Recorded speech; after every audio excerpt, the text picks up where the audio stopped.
That night I made a pallet on the floor while Lauren slept on my bed. At 4 a.m. I heard my mom yelling, "No, no, no. What am I going to do?" I hurried up and ran downstairs to see what was wrong. Mom, what's wrong? Why are you yelling?" She then pointed to the TV. The news was on and reported a huge drug bust in the neighborhood.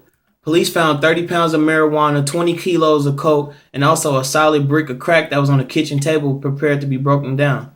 The reporter showed the house where the bus was found, and it was Lauren's house. Seconds later, Lauren's photo was displayed with a $100,000 reward for her arrest. They then interviewed a neighbor who said that she would have never expected that the little girl was selling drugs because she went to school and seemed like a pretty well kept kid. Did she have any friends? The reporter asked. "No, I never seen her with any friends besides this little white boy she waves at every day," replied the neighbor. My dad then turned the TV off and said, "Why are you mad, sweetie? We would just find another dealer. Now come here, I have two lines made out for us." At this point, my heart is pounding, and I started to get lightheaded. If they find out that I'm the little white boy or the little white kid that she waves at, they will arrest us all. I'm just going to go to sleep and hope that this was all a dream. When I opened up my room door, Lauren was holding up an AR-15, and I noticed the gun from a cartoon show, and she even had the Mickey Mouse drum with it. As she's loading the bullets into the drum, she said, "I'm going to off that bitch for not listening and fucking up my money. And I'm going to off him for thinking that there's another dealer. I am the plug," she yells. "I supply Kansas City. Without me, it's a drought. But I'm going to bounce back with your help." "Hold on, Lauren," I replied. I don't mind you staying here, but I'm not going to sell your drugs." Click, clack. Lauren points her gun at me and says, "What you say, Tommy?" "Oh, nothing. Just let me know what I can do for you." "But please don't kill them, at least not tonight, I'm begging you." "Okay," said Lauren, "but only because you're helping me, right?" "Right?" Yes, Lauren. Anything you need," I replied. I hurried up and went to sleep because today was too much for me. That morning, I woke up an hour later because I can now walk through Kirkside. I looked at my bed and noticed that Lauren wasn't there. I got excited. I knew it was just a dream because there's no way she could be a drug dealer. I then ate a slice of pizza, put on my favorite Kansas City Royals shirt and blue pants, and was about to head off for school. When I came downstairs, I saw Lauren sitting on my mother's lap, facing her with my dad passed out to the left of her. "Lauren, what are you doing?" She then turned her head around and said, waiting for her to wake up. I couldn't see what Lauren was doing because her back was to me, so I walked to the end of the couch to see Lauren holding the AR-15 with the tip in my mother's mouth. "Lauren, you're insane," I yelled. "Hey, at least she'll know who took her life before she goes," said Lauren. "But Lauren, what if my dad wakes up? Then what?" "Look to my left, Tommy. The 9mm is for his bitch ass. Lauren, you're already wanted. If you shoot them, there will be an army of policemen outside. Look on the kitchen table, Tommy. There's an AK-47 ready if that happens. But now that I think about it, go upstairs and get the 100-round Cinnabon drum and load it up for me." "Lauren, I'm not about to load that gun for you." Click, clack. Okay, where is it exactly?" "Under your pizza box," Lauren replied.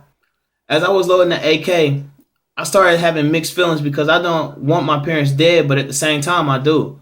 Before I headed to school, Lauren handed me a grocery list and $200.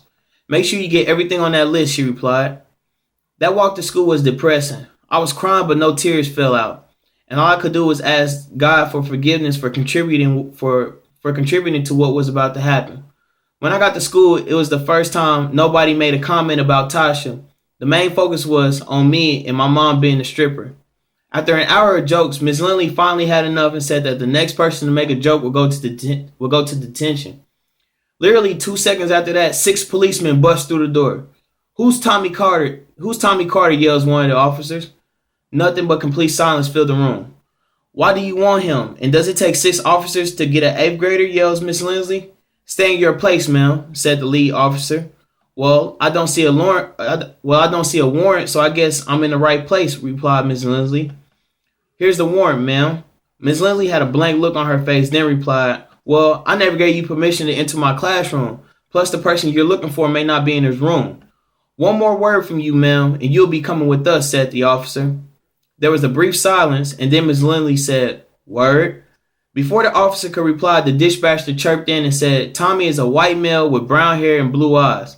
"Tommy, get on the ground with your hands flat," yelled the officer. I got on the ground and there was a knee on the back of my neck, and it felt like 100 knees were going through my back as well. As the officers began to escort me out the class, I could hear my classmates yelling, "Fuck the police. Always fucking with people. I hate the police."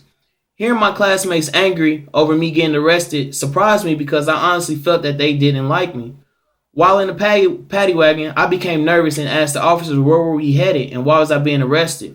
But they just ignored me. I waited 2 minutes before I asked again, and the officer yelled, "What the fuck do you want?" That comment made me realize that cops may seem nice and helpful, but behind closed doors, they're very corrupted individuals. "Sir, I just want to know why I'm being arrested and where are we going?" "You'll find out later. Now sit back and shut the fuck up," said one of the officers. I just sat there in disgust because of how the officers been treating me so far. The officers then started talking about what they were going to do tonight when they got off. Then I heard one of the officers say, "You wouldn't believe whose son Tommy is." "Who?" said the other officer. "Po Lucy." You're lying," the other officer said. "I swear, I went to the school the other day to patrol and she came to his teacher conference. I even had to get her off the grounds because she was high." "Well, did you at least get a dance from her?" "No, but I did get that neck though." They both started laughing so hard that they spilled their coffee. The officer then turns around and asks me if I were Po Lucy's son. I didn't answer though. I just kept my head down while trying to get in a comfortable position since the handcuffs were uncomfortable already. "I asked you a question," said the officer, but I just stayed quiet. "I know you hear me, you little punk," said the officer, but I just remained quiet. The officer then says, "We went to arrest Tommy, but he resisted and attacked Officer Kelly and I."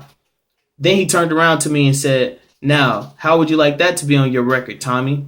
I knew that would have me in jail for a long time, so I simply said, "You told me to shut the fuck up." "Well, answer the question, boy. Are you Po Lucy's son or not?" "Yes, officer, that's my mother." The officer then says, "How about this? If you call her and tell her to give me and Officer Kelly her special, I'll let you go." Officer Kelly then turns around laughing and said, "I want that next special though." When I saw Officer Kelly's face, I was shocked to see that he had 2 black eyes and a swollen jaw. Instead of asking what happened to his face, I looked at them both and said, "She's allergic to pork." When I made that comment, they slammed on the brakes, and I fell over and hit my head on the back of the paddy wagon. And since I couldn't break my fall, I had no choice but to take it. The officer then ran to the back of the wagon and started repeatedly hitting me in the face. And since I was handcuffed, I had no choice but to take it. "Get smart again, and it'll be worse," said the officer. When we got to the police station, the clerk asked Officer Kelly what happened to my face. Officer Kelly went on to say that I tried to run, and as he continued with his story, the other officer got behind the clerk and slowly moved his thumb across his neck. When I saw the officer make that motion, I just stayed quiet. After 20 minutes, I was put in a holding cell with one other person.